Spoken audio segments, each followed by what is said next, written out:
vamos continuar em Marcos? Então chegamos àquele momento da biografia de Marcos em que vimos quem é Jesus. A próxima secção é o que é que significa segui-lo. E vamos ver isso em 2026. Então não faltes em 2026. Agora vamos entrar numa outra secção. Já vimos quem Jesus é, agora vamos voltar um bocadinho atrás. E vamos tentar ver como é que ele veio, ou por onde é que ele veio, qual é o seu caminho até chegar até nós. E hoje vamos começar no livro de Ruth. Ruth, do Velho Testamento.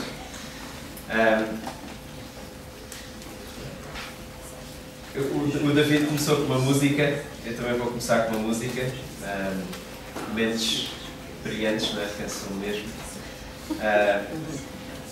A música diz: todas estas linhas na minha cara contam-te a história de quem eu sou. Tantas histórias de onde eu estive e de como eu cheguei onde estou. E eu sei que alguns de vocês estão a pensar: sim, já tenho algumas linhas na minha cara, chamam-se rugas, não é? Mas é uma música que fala acerca de caminhos, não é? E de percursos e de escolhas. Uma música da Brandi Carlile, que podia muito bem ser a música de cada um de nós. Que até agora já trilhámos vários caminhos, já fizemos várias escolhas, já tomámos decisões importantes, umas bem tomadas, outras nem por isso. Algumas escolhas fizemos sem grande informação, então quase que desculpamos se houve graves consequências. Outras fizemos escolhas com informação e se calhar ainda assim fizemos a escolha errada. E depois tivemos consequências e tentamos justificar de alguma forma para não sentirmos o peso da culpa. Em 2013 eu decidi candidatar-me ao curso de desporto na Faculdade de Ciências de Desporto e Educação Física por más razões, pelas piores razões. Por inveja dos meus colegas e pelo orgulho de eventualmente ter um curso. Foi uma decisão errada, teve um impacto financeiro na nossa vida. Nós, eu e a Ana, já éramos casados. E foi algo que eu não concluí, ou seja, nem concluí o primeiro ano, tive de parar por questões financeiras. Foi claramente uma decisão errada, tomada pelas decisões erradas. Graças a Deus trabalha para o nosso bem, mesmo nas decisões erradas, mas nem sempre da forma como esperávamos. E no livro de Ruth vamos ver um bocadinho disso, ou seja, escolhas, decisões. Aquilo que Ruth e o livro de Ruth nos procura mostrar é que as nossas decisões devem ser tomadas com fé, mas não é uma fé... é uma fé baseada nas promessas de Deus. É uma fé que deve estar ancorada. Então vamos ler o primeiro capítulo de Ruth.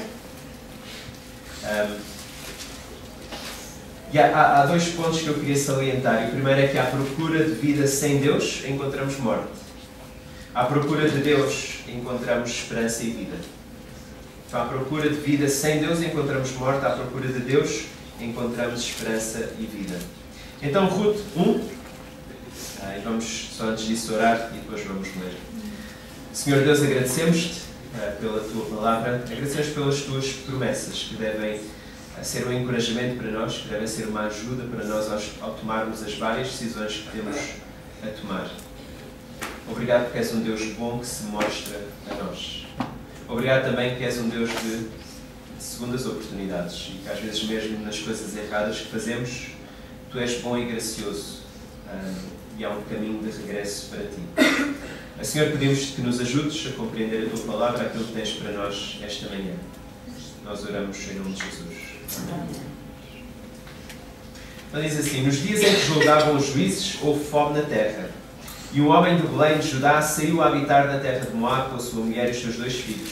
Este homem se chamava Elimeleque e a sua mulher Noemi. Os filhos se chamavam Malom e Quilion, efrateus de Belém de Judá. Vieram à terra de Moab e ficaram ali. Morreu Elimeleque, marido de Noemi, e ficou ela com os seus 2 filhos, os quais casaram com mulheres moabitas. Era o nome de uma Orfa e o nome da outra Ruth, e ficaram ali quase 10 anos. Morreram também ambos, Malom e Quilion, ficando assim a mulher desamparada dos seus 2 filhos e do seu marido. Então se dispôs ela com as suas noras e voltou da terra de Moab, porquanto nesta ouviu que o Senhor se lembrara do seu povo, dando-lhe pão. Saiu, pois, ela com as suas 2 noras do lugar onde estiverem, indo elas caminhando de volta para a terra de Judá, disse-lhes Noemi: Ide, voltai cada uma à casa da sua mãe, e o Senhor use convosco de benevolência, como vós usaste com os que morreram e comigo. O Senhor vos dê que sejais felizes, cada uma em casa do seu marido. E beijou-as. Elas, porém, choraram em alta voz e lhe disseram: Não, iremos contigo ao teu povo. Porém Noemi disse: Voltai, minhas filhas, porque irias comigo? Tenho eu ainda no ventre filhos para que vos sejam por maridos? Tornai, filhas minhas, ide-vos embora, porque sou velha demais para ter marido. Ainda quando eu dissesse: Tenho esperança, ou ainda que esta noite tivesse marido e houvesse filhos, esperá-los-íeis até que viessem a ser grandes? Abster-vos-íeis de tomardes marido? Não, filhas minhas, porque por vossa causa a mim me amarga o ter o Senhor descarregado contra mim a sua mão. Então de novo choraram em voz alta. Orfa com um beijo se despediu da sua sogra, porém Ruth se apegou a ela. Disse Noemi: Eis que a tua cunhada voltou ao seu povo e aos seus deuses. Também tu volta após a tua cunhada. Disse, porém, Ruth: Não me instes para que te deixe e me obriga a não seguir-te, porque aonde quer que fores, irei eu, e onde quer que pousares, ali pousarei eu. O teu povo é o meu povo, o teu Deus é o meu Deus. Onde quer que morreres, morrerei eu, e aí serei sepultada. Faça-me o Senhor o que bem lhe aprover, se outra coisa não seja a morte a me separar de ti. Vendo, pois, Noemi que de todo estava resolvida a acompanhá-la, deixou de insistir com ela. Então ambas se foram até que chegaram a Belém. Sucedeu que, ao chegarem ali, toda a cidade se comoveu por causa delas, e as mulheres diziam: Não é esta Noemi? Porém ela lhes dizia: Não me chameis Noemi, chamai-me Mara, porque grande amargura me tem dado o Todo-Poderoso. Ditosa eu parti, porém o Senhor me fez voltar pobre. Porque depois me chamareis Noemi, visto que o Senhor se manifestou contra mim, e o Todo-Poderoso me tem afligido. Assim voltou Noemi da terra de Moab com Ruth, sua nora a Moabita, e chegaram a Belém no princípio da cega da cevada. À procura de vida sem Deus encontramos a morte. Esta é uma história de locais. É semelhante a um filme chamado Shrek, que começa com um Shrek muito contente no seu pântano. Ele é um ogre, ele adora o seu pântano. Só que ele é chantageado para sair do seu pântano e ir salvar uma princesa. E depois vemos outro local, que é o reino, que é bué longe. E parece que o pântano, nós olhamos para o pântano e que nojo, e as coisas que o Shrek come. Quem é que gostaria de viver num pântano? O reino é muito mais apelativo. Mas o rei não é lá muito bom. Aliás, o príncipe, ele precisa de casar com a princesa para ser rei. E depois passamos a ver o pântano ao longo do filme como um local até simpático, com pessoas mais genuínas. Este é um livro de localizações e Ruth quer nos mostrar isso. Dá-nos uma informação acerca do estado espiritual de Deus logo no primeiro versículo, quando diz: nos dias em que julgavam os juízes. Ou seja, isto é uma informação para nós vermos qual o estado espiritual do povo de Deus. Nos dias em que julgavam os juízes, leva-nos para o livro de Juízes, que está imediatamente antes de Ruth e que cronologicamente está antes de Ruth. Ou seja, é um tempo em que o povo de Deus, vez após vez, desobedece a Deus, se afasta de Deus. E quando são atacados por outras nações, eles arrependem-se e oram a Deus e clamam a Deus, e Deus escolhe um juiz para os libertar. Vez após vez, ao longo do livro de Ruth, isso vai acontecendo. Vamos olhando para os juízes, e eles inicialmente parecem pessoas moralmente até boas, até que o último juiz que vemos é moralmente bastante questionável, Sansão. E isso também nos mostra como é que o livro está a caminhar cada vez pior. E chegamos ao final do livro de Juízes, numa autêntica espiral de desobediência do povo. E no final diz: não havia rei naquela terra e cada um fazia aquilo que lhe apetecia. Ou seja, uma autêntica anarquia. E é nestes tempos que nós conhecemos Elimeleque, um homem que tem uma escolha a fazer. Então, ficar em Belém Porque diz, e reparem, diz duas vezes onde é que eles estão e de onde é que ele é. Ele é de Belém de Judá. A sua mulher e os seus filhos, eles são de onde? Versículo 2, de Belém de Judá. Eles são de Belém de Judá. É o local. É o local do povo de Deus. Só que surge um problema. Belém, que significa a casa de pão, ficou sem pão. Havia fome. Não havia algo que estava a acontecer por, provavelmente, desobediência do povo. E então ele tomou uma decisão. Ele podia ficar. Eram as escolhas, não é? Ficar e depender de Deus para providenciar. Ou ir. Ele podia emigrar, fazer pela vida, conhecer o mundo, ver Moab. Reparem nas várias vezes que Moab é mencionado. Versículo 1. Habitar na terra de Moab. Elimeleque, primeiro diz um homem, a sua esposa e os seus filhos. Versículo 2 temos os nomes. Elimeleque, Noemi, Malom e Quilion. Para onde? Ficaram em Moab. Versículo 3, ele morreu. Eles ficaram. Versículo 4, eles ficaram mais 10 anos. Eles ficaram em Moab. Elimeleque, cujo nome significa o meu Deus é rei. Não é acerca de imigração. E desculpem dar-vos esta ilustração para muitos de vós que sabem o que é vida de imigrante. Não é a mesma coisa que Elimeleque está a fazer. Ele não está simplesmente a emigrar. Ele está à procura de um novo povo e de um novo Deus. Ele não está apenas a fazer pela vida. Ele está a procurar viver à revelia do seu Deus. E ao fazer isso, ele encontra a morte. Esta história não é acerca do perigo de emigrar e perder algum tipo de identidade. É acerca de procurar viver sem o Deus da Bíblia. O único capaz de dar vida e esperança para além da morte. É acerca do perigo de entrarmos num ciclo de desobediência e afastamento de Deus, de esquecermos as promessas de Deus e tentarmos viver com algum tipo de fé superficial que não está ancorada nas palavras de Deus, que está ancorada nos nossos sentimentos e desejos.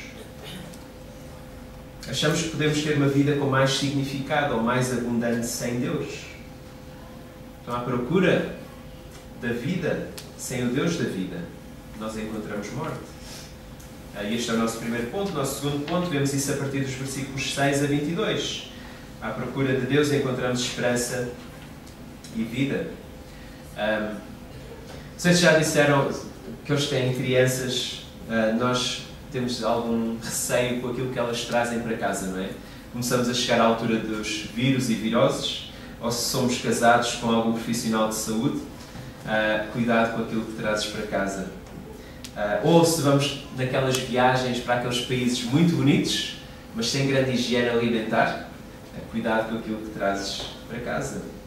Na altura do Covid, não era simplesmente ir ao centro de saúde ou ao hospital. Esse era quase pensávamos que era tipo perigo de morte. De certa forma, bem, não vamos por aí. Mas bastava ir ao supermercado para pensar, será que eu vou trazer alguma coisa comigo para casa? Noemi, ela está de regresso a casa, regresso a Belém. Ela decidiu voltar. O seu marido e os seus filhos morreram. Ela comprou apenas bilhete para si. Ela não comprou mala de porão, nem mala de mão. Ela está a regressar sem nada. Ela está a regressar vazia. Mas há alguém que vai fazer isto, não é? Sabem o que é isto? Patex. Há alguém que se vai colar a ela. Às vezes há aquelas pessoas, não é? Quando estamos na escola, há aqueles colegas que são tipo cola, que são tipo chatos. Larga, deslarga. Mas ela vai ser surpreendida porque no dia de regresso, não é? No dia de regresso, a Noemi faz aquilo que nós normalmente fazemos, não é? Quando vamos viajar, que é fazer as despedidas. E ela quer se despedir das suas noras. Ela viveu 10 anos com as suas noras, não sei se na mesma casa ou na mesma zona, provavelmente, com os seus filhos. É tempo suficiente para se conhecerem minimamente, para terem as suas discussões acerca das receitas, o que é que os filhos mais gostam, não é? Terem pequenas quesílias, a decoração da casa, Talvez até por questões religiosas. Olha, qual é o teu Deus, Noemi? Quais são os deuses de Ruth e Orfa? Mas Noemi parece ter algum tipo de amor genuíno, ou respeito, ou cuidado para com as suas noras. Ela, reparem no versículo 8, ela diz: voltai cada uma à casa da sua mãe. O Senhor use convosco de benevolência, como vós usastes com os que morreram, e comigo. E comigo. Talvez aqui Noemi esteja já a mostrar um bocadinho da sua amargura. Vocês usaram de benevolência com os meus filhos e comigo, de forma que Deus não tem sido benevolente comigo. Talvez. Ela deseja-lhes alegria. Como é que elas podem ter alegria? Qual é a perspectiva de Noemi? Como é que elas podem ter esperança de vida? Versículos 9 e 12. O Senhor vos dê que sejais felizes, cada uma em casa do seu marido. Ou seja, a vossa felicidade e esperança vai depender do marido. E eu sou velha demais para ter marido. É desta forma que ela está a olhar para a vida. E mesmo que ela arranjasse um marido, não é? Esta ilustração quase ridícula, não é? Se eu arranjar agora um marido, vamos fazer de conta que logo na primeira noite eu engravido e que eu vou ter um filho e depois no ano a seguir, ano e meio a seguir, vou ter outro filho. Vocês vão esperar que eles cresçam e tenham idade para casar? Não, isso não faz sentido. Ou talvez Noemi olhe para as suas noras de forma bastante prática, quase utilitária. Qual a sua utilidade se ela as levar para Belém de Judá? Vão ser mais duas bocas para comer? Não é de forma prática? Temos de pensar de forma prática. Os mais velhos pensam muito de forma prática, não é? Mais duas bocas para comer. E que ajuda iriam ser duas moabitas em Belém? Duas moabitas. Elas não são israelitas. Elas fazem parte de um povo que historicamente é inimigo de Deus. Elas adoram outros deuses. Que utilidade iriam ter elas? Noemi tinha alguma esperança. Ela era viúva, mas era israelita, era de Judá, de Belém de Judá. Ou seja, havia algum tipo de esperança que se o povo voltasse para Deus, se arrependesse e atentasse e olhasse para a lei de Deus. A lei diz para cuidar das viúvas. Também diz para cuidar dos estrangeiros. Mas isso já seria pedir muito. Ou talvez elas também fossem uma constante lembrança da escolha que Elimelec e Noemi fizeram de ir para Moab à procura de vida e encontrar a morte. Temos Orfa e Ruth, não é? Elas têm uma decisão a tomar, um caminho a escolher. O conselho de Noemi é: voltem para a vossa casa, voltem para a vossa terra. Não há esperança para vocês. E vemos no versículo 15: Noemi, és tua cunhada, voltou ao seu povo e aos seus deuses. Também tu volta após a tua cunhada. Orfa faz a decisão que faz mais sentido. É a decisão mais racional. Se Deus de Israel não existe, se Ele não é verdadeiro, não faz sentido ela ir para Judá. Se Deus não é bom e gracioso com o seu povo, se Deus é um Deus caprichoso, é uma divindade caprichosa, então façamos como Orfa. Façamos como Orfa e vamos para a terra que promete vida, mas só oferece morte. Foquemos apenas nesta vida, no aqui e no agora. Comamos e bebamos, porque amanhã morremos. É curioso que aqui termina o nome de Orfa.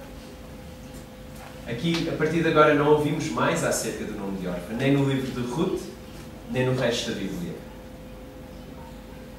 Mas o nome de Ruth, nós vamos voltar a ouvir. Aqui termina o legado de Orfa. Quer ela tenha casado com um excelente marido, quer ela tenha sido a pessoa mais famosa de Moab, ninguém se lembra do seu nome. O seu nome não ficou escrito, nem para os próximos capítulos, nem no livro da vida. Segurança e significado era o apelo de Moab para Ruth, mas Ruth rejeita. Ela não apenas rejeita voltar para Moab. Reparem no que é que ela diz. Ela rejeita tudo o que Moab significa. E é extraordinário a maneira como Ruth responde. Não é? Versículo 16. Onde quer que fores, irei eu. Onde quer que pousares, ali pousarei eu. Isto Isto é pior que Supercola, não é? O teu povo, mas o teu povo é o meu povo. O teu Deus é o meu Deus. Onde quer que morreres, morrerei eu, e aí serei sepultada. Até faz um juramento. Faça-me o Senhor o que bem lhe aprover. Se outra coisa, que não seja a morte, me separar de ti. O que é que isto parece? Eu vou estar sempre contigo. Na doença e até à morte. Não é? Isto é pior que Supercola. É extraordinário o compromisso, quase a aliança que Ruth faz com Noemi. Ruth não está apenas a emigrar. Isto não é uma história de imigração. Ela não está apenas a mudar de casa, ela está a comprometer-se. Não apenas com Noemi, mas com o Deus de Noemi. O que é que Noemi poderia ter feito? Não sabemos o que é que ela fez. Não me parece que ela tenha abraçado a sua nora. Que é estranho, não é? Ela podia ter respondido com gratidão. Ela simplesmente, ok, vou desistir do meu argumento, não vale a pena discutir com esta. Esta é daquelas chatas que se vai apegar a mim, é teimosa. Parece que a declaração de Ruth encontra um coração frio. Um coração amargurado. Voltando ao Shrek. O Shrek é um ogre. Ele não é nada simpático.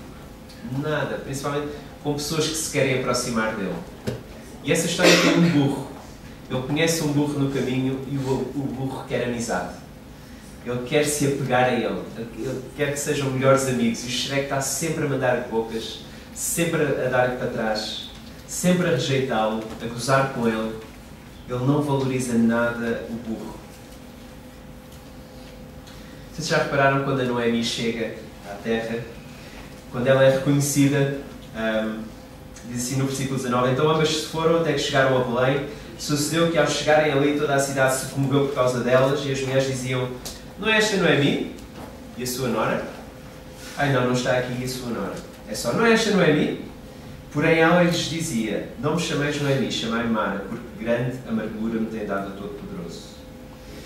Ditosa ou cheia eu parti, porém o Senhor me fez voltar pobre ou vazia, eu voltei sem nada. Porque depois me chamareis Noemi, visto que o Senhor se manifestou contra mim e o Todo-Poderoso me tem afligido. Como é que te sentirias a ouvir isto se fosses Ruth? Estou aqui, e eu não conto. É curioso, não é? Noemi diz que foi cheia. Ela foi com Elimelec, um marido que tinha desistido de Deus, disposto a abraçar um outro povo, outras divindades. E ela está a regressar, não é o seu marido que foi. E ela está a regressar e ela diz que vem vazia, apesar de ter alguém que se compromete com ela como se fosse um novo marido. Faz uma aliança com ela até à morte. Ela só vê a grande amargura que o Todo-Poderoso tem dado. Creio que todos já sentimos algum tipo de amargura ou zanga com Deus, não é? E isso cega-nos um pouco. Algum sentimento de Deus não está a ser justo, Deus estar a ser muito duro connosco, Deus não nos estar a dar aquilo que queremos, aquilo que oramos vez após vez. A decisão de Elimelec de ir para Moab, a decisão de Noemi de ficar lá depois da morte do seu marido, nada disso interessa. Nada disso pode ter sido o problema. O problema é Deus. Não foi a sua decisão. Parece que é isso que Noemi acha. Parece que ela não se importa que as suas más decisões têm consequências. Para ela a culpa é de Deus. É Deus que está a ser injusto, é Ele que não está a providenciar, é Ele que não está a ser bom. Noemi, ela voltou em corpo, mas ela parece não ter voltado em espírito, não é? Pelo menos ainda não. Ainda não. Porque há esperança. Reparem a última frase, o versículo 22, dá-nos alguma esperança para o futuro. Porque a casa que estava sem pão, Belém que estava sem pão, versículo 22, chegaram a Belém no princípio da cega da cevada. Agora, a questão para nós é: será que Deus vai providenciar para elas em termos de alimento? Porque foi por causa disso que eles saíram, porque não havia pão, e agora é o início da colheita e parece haver colheita. A questão é, como é que vai ficar uma viúva e uma estrangeira numa terra de um povo que continuamente desobedece a Deus, que não olha para a lei de Deus?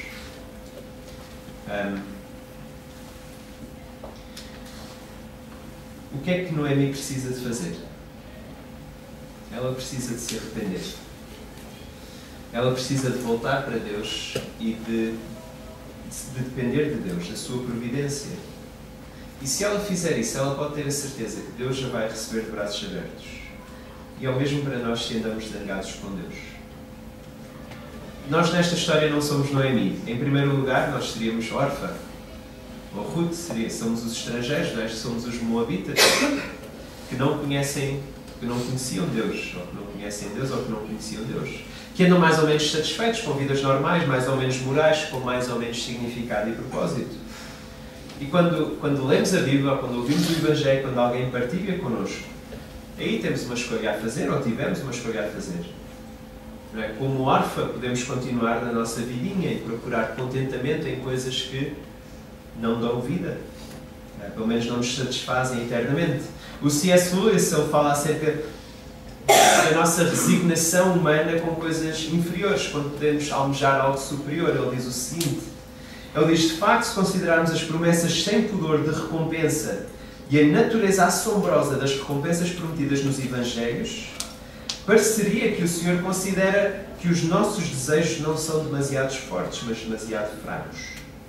Somos criaturas de coração dividido, a brincar com bebida, sexo e ambição, quando uma alegria infinita nos é oferecida, como uma criança ignorante que quer continuar a fazer bolos de lama num bairro degradado porque não consegue compreender o que significa a oferta de umas férias junto ao mar. Ficamos satisfeitos com demasiada facilidade. Podemos fazer como órfã, ou como o C.S. Lewis diz, e ficar apenas satisfeito com algo que é inferior. Ou podemos, como Ruth, procurar algo melhor, considerar o Deus da Bíblia. E às vezes fazemos isso apesar de mau exemplo de cristãos e de igrejas que vivem bastante amargurados com aquilo que acham que Deus lhes deve, amargurados pelas consequências do seu próprio pecado. Se apenas desejamos para esta vida, temos desejos demasiado fracos. Se considerarmos não apenas o agora, mas também a eternidade, então devemos considerar o Deus da Bíblia. O Shrek, ele sai do pântano e ele é forçado a tentar ser alguém que ele não é num local longe. E há uma amizade com aquele burro. Aquele burro apega-se a ele. Ele quer ser amigo dele, oferece um relacionamento até ao fim, ele nunca o abandona. Eventualmente o Shrek começa a ver que há algo mais na vida. É semelhante à razão pela qual Jesus veio até nós. E nesta história nós vamos começar a ver como é que Jesus eventualmente chega a nós. Mas ao chegar a nós, Ele compromete-se completamente connosco. Ele apega-se a nós. Ele demonstra o seu compromisso connosco. Não apenas ao vir e nascer como um de nós, mas ao viver como um de nós, mas sem pecar, fazendo sempre a escolha certa. Ele caminha para a cruz, demonstrando um compromisso inabalável com cada um de nós. Para quê? Para nós não sermos como aquelas crianças a fazerem bolos de lama, mas a almejarem algo melhor. Algo que não satisfaz apenas agora, mas eternamente. Em Jesus e na cruz vemos a mensagem que Deus é por nós. Ele é por nós. Vamos orar. Querido Deus, queremos pedir-te perdão pela forma como temos tomado decisões na nossa vida sem considerar as tuas promessas, considerando mais os nossos desejos, os nossos anseios, os nossos sonhos, os nossos sentimentos. E, Senhor, queremos pedir-te perdão por isso. Perdão pela forma como nem sempre te temos colocado na equação das nossas decisões. Queremos pedir a tua ajuda para olharmos para a tua palavra, para vermos o que é que tu nos prometes, quais as tuas promessas para nós. E queremos pedir a tua ajuda também para, com fé, nós confiarmos nessas promessas e a partir daí tomarmos as decisões que precisamos tomar. Ajuda-nos a lembrar que nem todas as decisões serão boas e por vezes vamos encontrar quase em becos sem saída, vamos nos encontrar em situações de sofrimento, de desespero, que nos vão tentar à amargura. Ajuda-nos a olhar para Ti e a lembrar que Tu és um Deus bom, um Deus que se comprometeu de forma inabalável connosco, na pessoa de Jesus. Ajuda-nos a olhar para Jesus e a ver o nosso valor, e a ver o nosso propósito e o nosso significado, e a viver com alegria, independentemente das circunstâncias. Nós oramos em nome de Jesus. Amém.